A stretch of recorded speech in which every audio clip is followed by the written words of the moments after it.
నువ్వు పడుకున్న చోట్లోంచి ప్రార్థన చేసుకునేటటువంటి ఆ స్థలానికి వెళ్ళాలి. నువ్వు వెళితే ఆయన నీ కోసం వేచి ఉన్నాడు. ఆయన అక్కడ నువ్వు వస్తావని, నీకు దీవెనలు ఇవ్వాలని, నీకు విడుదల ఇవ్వాలని ఆయన చూసేటువంటి పరిస్థితి అని మనం అర్థం చేసుకోవాల్సినటువంటి వారమైన కనుక ఈ మన్నా వాక్యమైనటువంటి క్రీస్తు ప్రభువారు.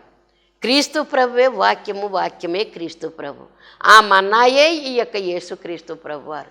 వారికి ఇశ్రాయేలుకు సమకూర్చుకున్నారు, దొరికిన కొలదే సమకూర్చుకున్నారు, దొరికిన కొలదే సమకూర్చుకున్నారు.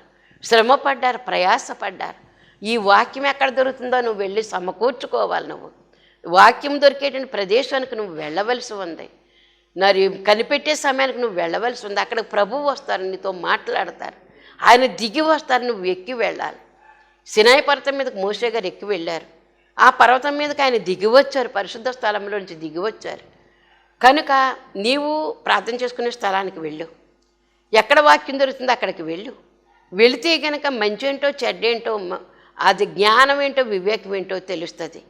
ఏది చేయవలసిన పనిలో ఏది చేయకూడని పనిలో నీకు తెలుస్తాయి. నువ్వు వెళ్ళకపోతే నీకు ఎలా తెలుస్తుంది? ఇది కూడా మనం అర్థం చేసుకోవాల్సినటువంటి వారమైనా.